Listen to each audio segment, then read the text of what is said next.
The laughter came before the thaw, that bitter, cruel laughter that always floated from the row of cabins down near the riverbank, where the men wore fresh boots and the women kept clean aprons and the fires never seemed to run out of wood. They'd watched her dragging planks that winter, half-rotted timbers, scavenged wagon beams, old floorboards peppered with nail holes, and they'd stood shoulder to shoulder, half-hunched against the cold, chuckling like boys who didn't think they'd be seen, because to them what she was building looked stupid. A cabin inside a barn, the very barn that had its roof punched in by the last windstorm, the same barn whose western wall leaned like a drunk against the trees, the same widow who had no husband, no horse, and 3 children who barely spoke above a whisper. They'd laughed, but not one of them came to help, not when she'd spent 6 days hauling stone in her apron to make a floor no wind could pierce, not when she'd carved out space for 2 beds and a stove in a place that still stank of mule sweat and broken hay, not even when her fingers split open from the cold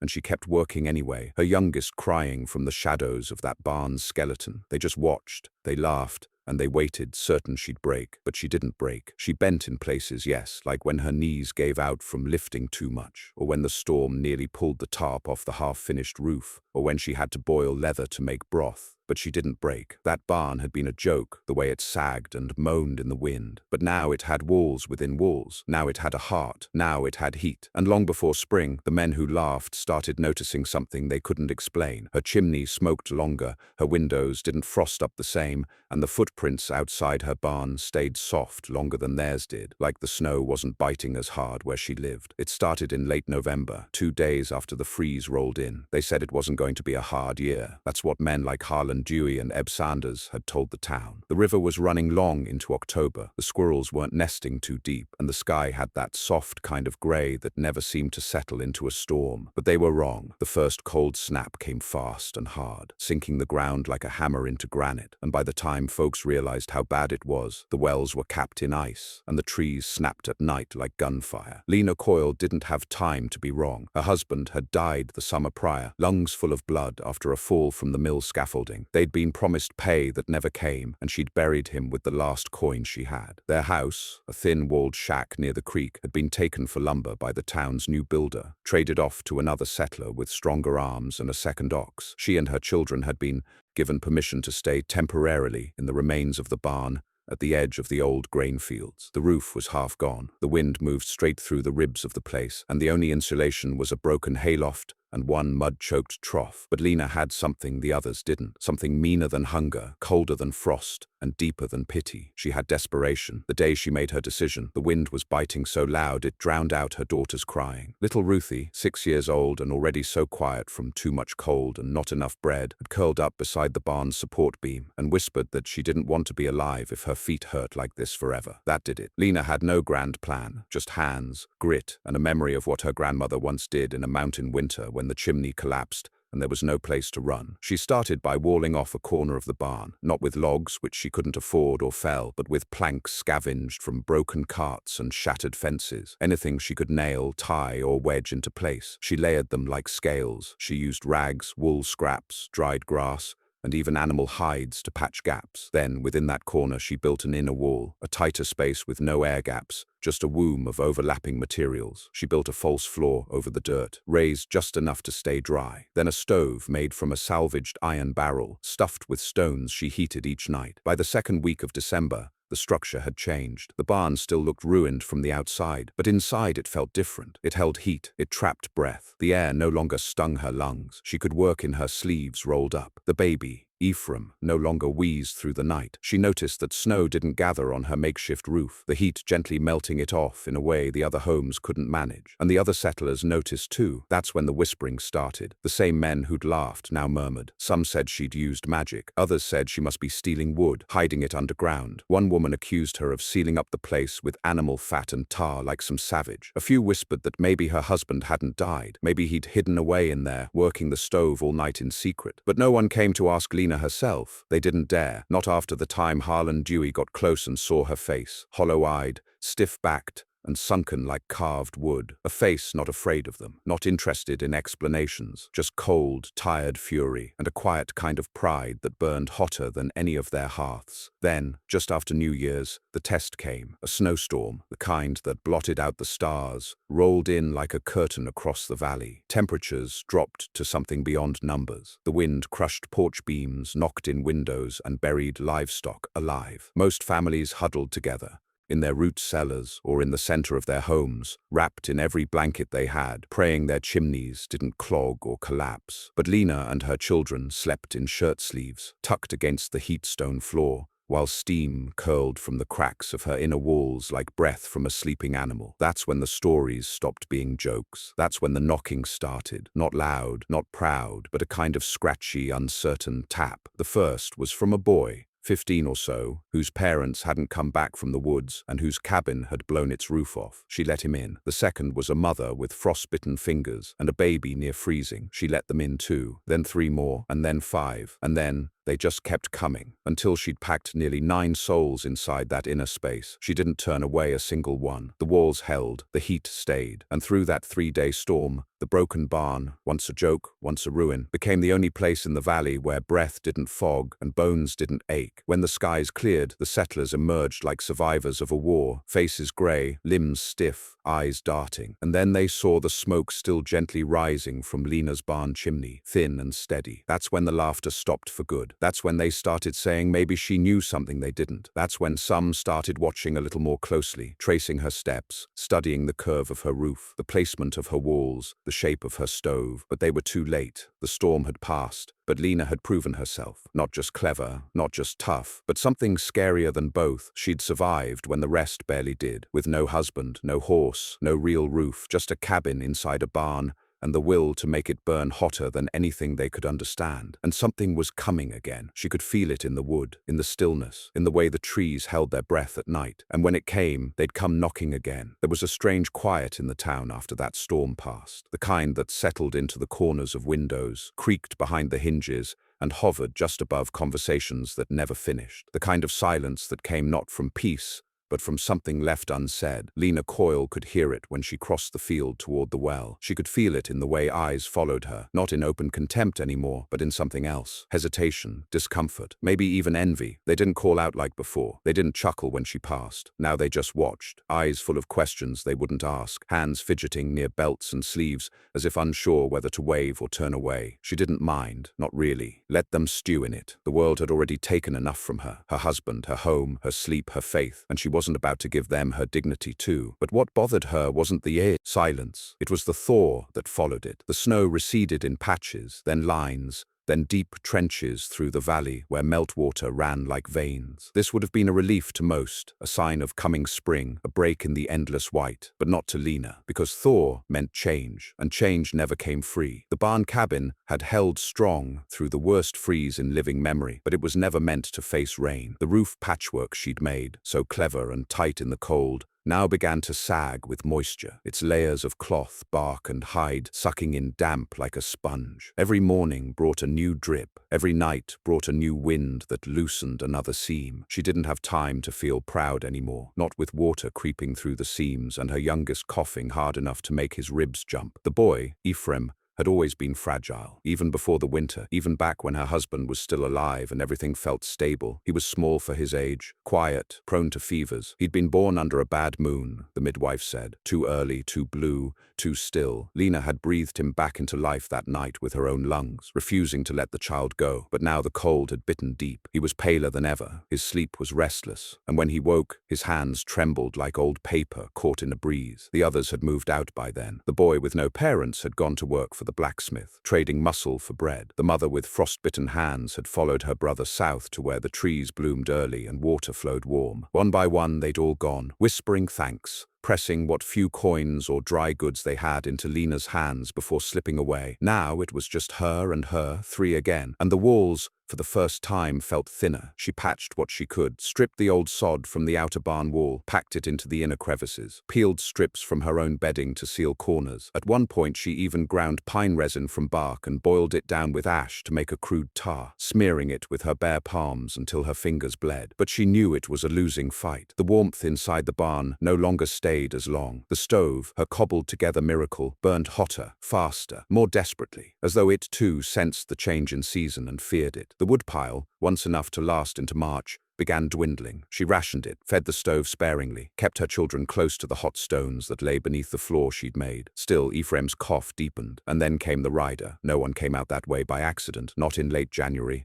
not when the roads were soup and the wind still whispered frost from the north. But she heard the hooves before she saw the figure, slow, plodding, the distinct uneven gait of a half-starved horse. And when the figure finally came into view, Lena's whole body tensed. It was a man she hadn't seen in over a year. Dane McHale, a cousin of her late husband, a lean, long-limbed man with a sloping brow and fingers too quick around a flask. He'd always been trouble, even when he smiled. And now, drenched in mud and slush, he looked like trouble that had been dragged through the worst parts of a storm. He didn't ask permission, just dismounted like he belonged, looked over the barn with a crooked grin, and spat into the snow. "Well, I'll be," he said. "You actually built the damn thing." Lena stood her ground in the barn door, hands curled into fists behind her apron. "What do you want?" she asked. He gave a shrug, casual, as if the past hadn't happened, as if he hadn't once tried to convince her husband to sell their home for gambling debts. "Just passing through," he said. "Heard tell of a widow built a miracle barn out this way. Thought I'd see it for myself." "You've seen it. Keep moving." His smile widened, but his eyes didn't. "You always were the fire, weren't you?" he said. "Jared used to say you'd keep burning,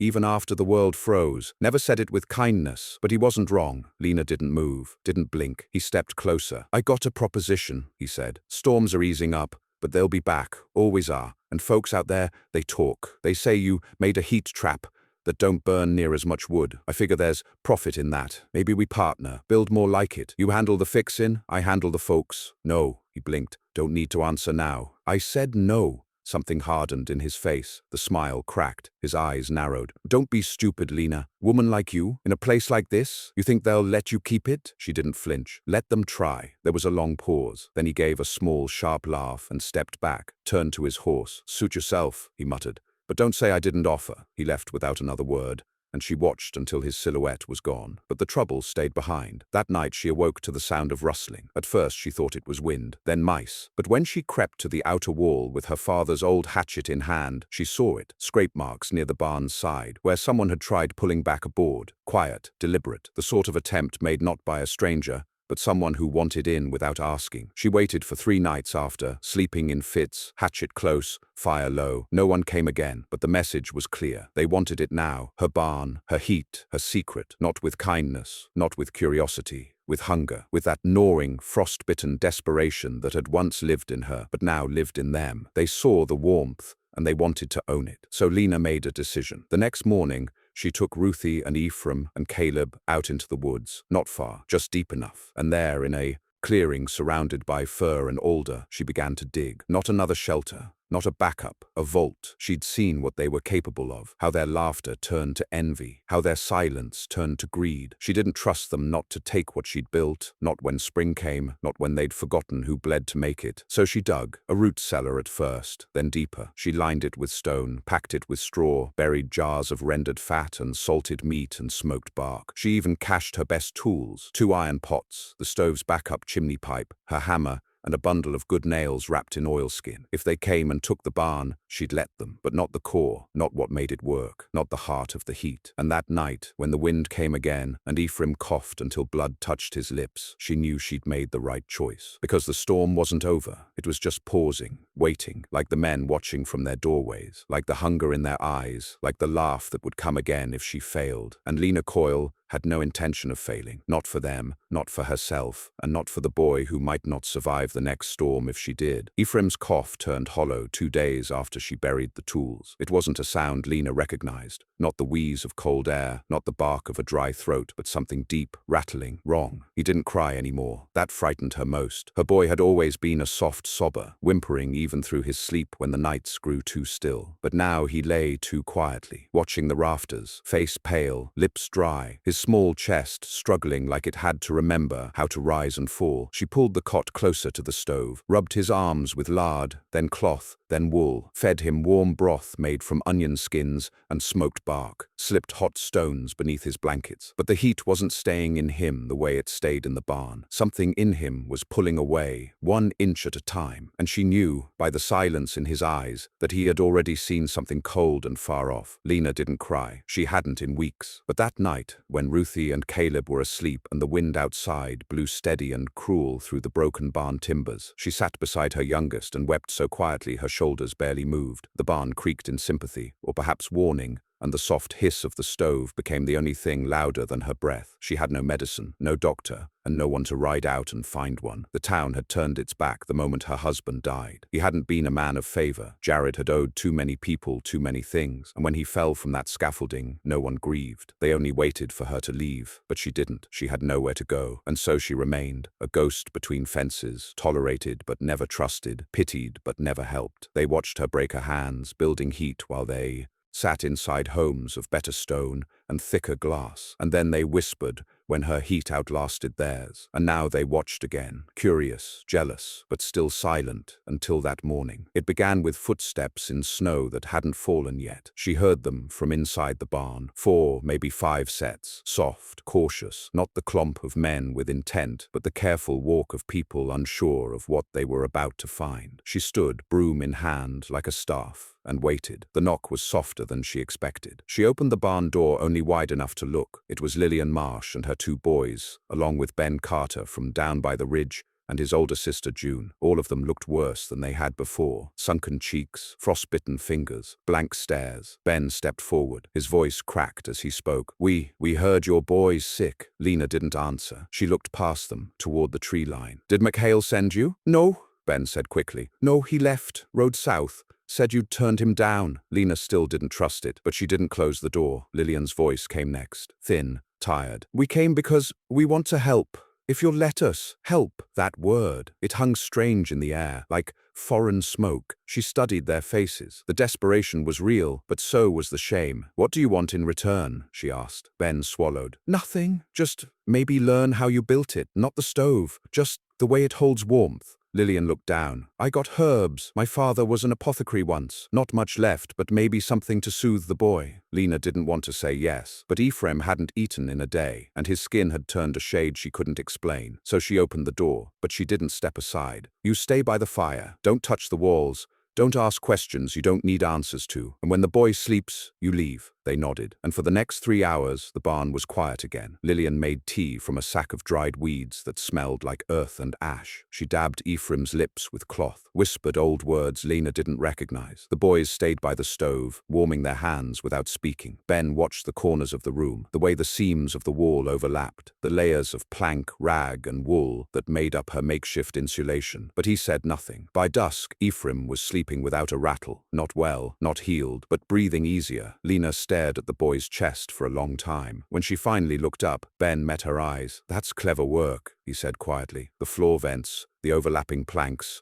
You pulled in stone from somewhere to hold heat under the bedding. No one else even thought of that." Lena didn't respond. Ben didn't push, but his face said enough. The next day, others came. A man with frostbite on 3 fingers, a woman whose baby wouldn't stop crying, a young girl who hadn't eaten in 3 days, not asking to stay, but asking to look, to learn, to understand. And Lena, against every instinct, every old wound, let them. Not all at once, not in crowds, never too many under her roof, but slowly, carefully. She began to explain how stone under the floor radiated warmth longer than fire, how layering planks with air pockets created insulation, how sealing seams with bark pitch and wool made every breeze die before it could cut. And they listened, because Lena's barn, broken as it was, still stood, and the town's newer homes were cracking, their hearths burning too much wood, their children coughing like Ephraim had. By week's end, 4 families had begun copying her design. Not fully. They didn't have the same angles, the same materials, but they adapted what they could, and the laughter that had once echoed across fields and porches was replaced by the sound of sawing,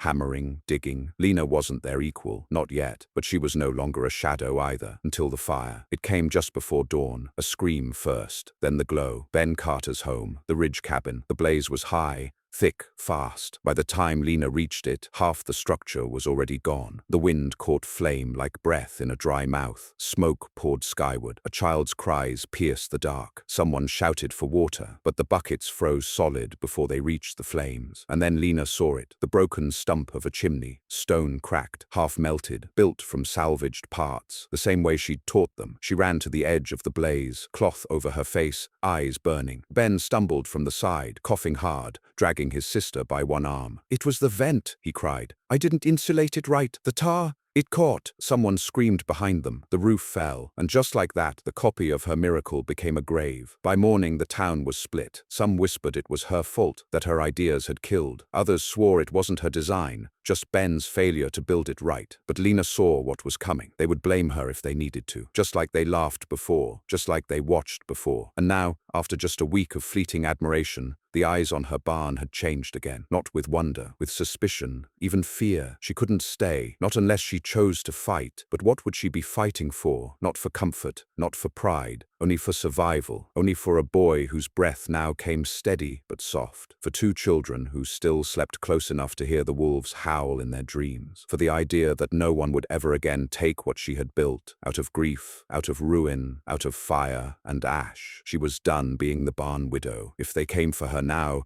they would find not a beggar, not a fool, but a woman who had learned to build warmth from cold and victory from laughter. She stepped outside that evening and looked at the sky, another storm coming, the kind that didn't break things. It tested them. Let it come. She had already buried the best parts underground. They could burn the shell if they wanted, but the heart, they'd never find it. The fire hadn't touched her barn, but something in the town had shifted as if it had. It lingered in the way people no longer looked her in the eye, in the way conversations stopped when she drew water, in how the children who once ran ahead of their parents now clung tighter to cotems when she passed. The flame at Ben Carter's cabin might have eaten only timber and pitch, but in its wake, a different kind of heat spread, quiet, festering, eager for direction. Blame was a luxury Lena could not afford, but the town could. She knew it the day the preacher came. He arrived mid-morning, boots coated with frost, hat clutched in one hand like he'd practiced contrition, but hadn't quite decided whether to wear it. Reverend Kilpatrick, tall, gaunt, worn at the eyes, a man who'd blessed her husband's grave with a voice that cracked, then avoided her for the better part of a year. Now he stood by the half-barn door, with a face that wasn't judgment, but worse, pity. "May I speak with you, Sister Coyle?" She was splitting kindling outside. She didn't stop. "I'm busy," he cleared his throat. "I won't stay long, only there's concern after the fire. Ben's sister barely got out, and folks say, let them say," his voice dropped.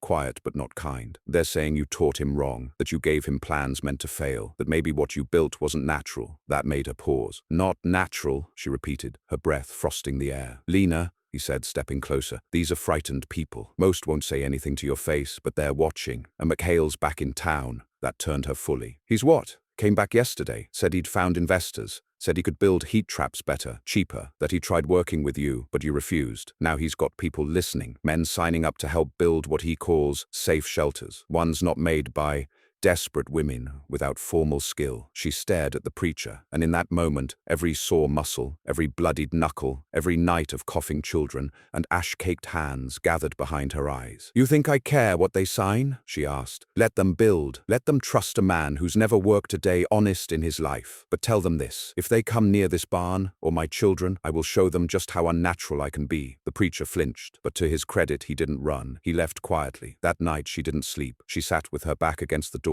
hatchet across her lap, listening. The wind was soft, not cold, just uncertain, like it too was waiting for something to break. And when she finally drifted off, it was to the sound of footsteps, not in the snow, but in her dream. A woman's footsteps, heavy, measured, her grandmother again, not smiling, just looking, and saying, as she always had in those long nights of fevered sleep, "They can't take what's buried." Lena woke before dawn and dressed the children in layers. "We're going out," she said, deep. Caleb frowned. "We just went 3 days ago. We're not hiding food. We're building again." The place she chose was farther than before, nearly a full hour's walk, a dip in the woods where the ground hollowed between 3 old trees. She scraped it clear of snow with her shovel, tested the soil beneath, hard, dry, stable. "I need stone," she told Caleb. "How much?" "Enough to build a second floor under the earth," he blinked. "Like a cave, like a room no one sees, not from above, not from standing close. And if someone tries to follow, they'll never find it." And so they built again, not with the panic of winter's edge, but with the precision of people who knew they might not get another chance. She dug the hole deep, then layered the floor with wide stone slabs, used mud, moss, and clay to seal it from beneath, roofed it with split logs covered in bark and wet sod. A second vault, not just for supplies, but for them, for the children, for herself, for a night that might yet come. Every day she worked, she expected the townsfolk to confront her, but no one came, not directly. Instead, she saw the signs of Mikhail's rise. New cabins going up with strange designs, tall chimneys, thin walls, wide, open vents that looked impressive but leaked heat like a sieve. She watched from afar as men hauled in pre-cut wood and iron pipes from some trader Mikhail had wrangled. They were proud, smiling. They clapped each other on the back like they'd solved winter. Then came the collapse. A thaw storm, freak warm wind followed by hard freeze, hit the town like a whip. 3 of Mikhail's new homes cracked, 1 folded, the rest bled smoke and couldn't hold heat. And Lena's barn? Still standing, still warm, still glowing from within like a coal that refused to die. That was when they came. This time, no knocks. They waited for her to go out for water. When she returned, the barn door was open. Inside stood Mikhail, along with 2 of his new partners. Men she didn't know, faces drawn and rough. One held a ledger, the other a rifle. "You'll want to calm yourself," Mikhail said, smiling like a snake in the sun. "We're just taking a look, cataloging, seeing what made this place work so well." Lena stepped inside, slow, teeth clenched. "Get out," the man with the ledger snorted. "You don't own this land. Barnes County property. Only reason you're even on it is because folks felt sorry for you. You're trespassing." Mikhail stepped toward the stove, hand outstretched. "I offered to make you part of this. Could have had your name on it, but no. You had to play Queen of the Ashes, so now we're taking what we need." He touched the stove's edge. Lena moved, fast, hatchet out. She didn't swing, not yet, but she put it flat against his forearm, just hard enough to press bone. "You will not take this," she said, voice low. The man with the rifle shifted. "You touch that trigger," she said without turning, "and I'll bury all 3 of you before the smoke clears." They looked at her, and for the first time saw not a widow, not a woman in rags, but something harder. Mikhail pulled his hand back. "This ain't the end," he said. "They'll vote you off this land. Say you're a risk, a threat. Say you caused Ben's fire." Lena didn't blink. "Let them come." He left. But she knew it was coming now. The last storm. Not wind, not snow. People. The kind that burn what they can't control. She waited 2 days. No one came. Then, on the 3rd night, Ephraim's cough returned. Worse. Wet. She couldn't risk staying. She waited until dawn, packed what little food they had, wrapped the children in wool, and led them to the vault. They entered through the false bush she'd stacked near the tree line, slid the stone aside, crawled down. Inside it was dry, close, dark, but safe. She had candles, blankets, stones to heat, enough to last 3 nights. She left the barn looking lived in, fire still going, door cracked, just enough to bait, and she waited. And when night fell, the first shadow appeared, then 2 more, then the flicker of flame, then smoke. She saw the flames rise just after midnight. They bloomed too quickly to be accident, too deliberately placed to be chance. The barn caught from 3 sides at once. Rags soaked in oil, maybe, or fire fed by resin. She recognized the tactic. Jared once told her of a fire set like that during a lumber dispute, where a man's workshop was torched from multiple points, so no single corner could be saved. That had been justice, they'd claimed, retribution for unpaid debts. This was erasure. It took them less than an hour. The firelight clawed across the tree line, reflecting in the whites of her children's eyes. She made them keep still, crouched low in the vault. Ruthie whimpered but didn't cry. Caleb had an arm wrapped around Ephraim's shoulders like he thought sheer pressure could make the boy breathe steadier. Lena held her breath with them, watching from behind the small vent slit she'd built with her own bloodied fingers. She saw them, saw who lit the torches, saw who didn't stop them. 3 of Mikhail's men, yes, but also 2 neighbors who had once shared stew with her. One woman who had held Ephraim when he was a baby. A young man whose wagon axle she'd repaired last fall. They weren't laughing this time. They weren't even angry. Their faces held that worst expression, justification, as if they'd convinced themselves this was necessary, as if warmth built by a widow was too much for pride to bear, as if survival not shared on their terms was somehow treason. The barn was gone by morning, ashes soaked by steam, smoke twisting high into the grey sky like a black column drawn in charcoal. No one searched for her, not yet. No bodies meant no crime, no witnesses meant no guilt, just quiet celebration in guilt-ridden hearts. Maybe they thought she'd left, maybe they prayed she had, maybe they hoped they'd never see her again so they could forget what they did, but she hadn't left. She was under their feet, and she was watching. Ephraim Ephraim burned with fever that day, sweat pooling in the hollow of his collarbone. Lena fed him water drop by drop from a rag. Ruthie sang to him, old mountain lullabies their father used to hum when sharpening his blades. Caleb kept guard at the vent with a knife he'd carved from a mule bone. They waited. 3 days, then 4, then 5. On the 6th day, Ephraim woke without coughing, and on the 7th, Lena opened the vault. They didn't go into town. They went into the woods, further, deeper, until the smoke from the valley no longer reached them, and even the wind seemed unsure where they'd gone. She led them to a canyon where old stone outcroppings formed natural shelves and hollows. There she found a crevice, a seam in the land, and began again. Not a cabin, not a vault, something between. A home carved, not built, woodless, fireless, heated with stone and sealed with mud. She taught Caleb how to find moss that stayed dry even after rain, taught Ruthie how to braid grass into insulation, showed Ephraim, slowly recovering, how to stack earth in a way that held heat like a heartbeat. The new home didn't smoke, it didn't glow, it didn't announce itself, but it held warmth. Not 35 degrees warmer, maybe only 10, maybe 15, but it was hers, and it was hidden, and it was safe. Meanwhile, the town changed again. The winter stretched longer than expected. March came with sleet, April with frost. The fancy homes Mikhail built cracked like eggshells under the pressure of shifting temperatures and poor design. No one admitted fault. They just blamed luck, blamed supplies, blamed the soil, and no one mentioned Lena, not out loud, but in quiet moments, over cracked mugs, behind drawn curtains, her name returned, whispered, hushed, not in mockery this time, in curiosity, in regret, in the same tone people use when discussing ghosts. Some said she died in the barn, others said she fled east. One claimed he saw her walking through the trees barefoot, dragging a sack of glowing coals that never went out. None of it was true, but none of it was false either, because Lena Coyle had become something else, not a settler, not a widow, not a woman defined by what the world had taken. She had become legend, not the kind etched in books, the kind buried in earth, passed between mouths around low fires, told in hushed voices by children who didn't quite believe, but still looked over their shoulders when the wind moaned too long. Years later, a new group of settlers passed through the valley. Looking for old trails, they stumbled on a pile of stone buried beneath moss. Inside, they found ash, charcoal, a few shards of blackened metal, the remains of what had once been a stove. And in the trees beyond, they found nothing, no footprints, no sign of life, only warmth, just a strange, inexplicable heat beneath the ground, in one quiet hollow, enough to melt the snow in a perfect circle, enough to make them shiver, though not from cold, enough to make them whisper to each other as they moved on. Someone lived here, someone smart, someone who didn't want to be found. They never saw her, but they felt her, the same way the cold does when it's about to leave, not with noise, but with absence, with silence, with the echo of something that refused to die even when the world tried to burn it out. And that was Lena Coyle's final triumph. Not a house, not revenge, not even warmth, but survival so deep, so stubborn that it became invisible, undefeatable, and unforgettable.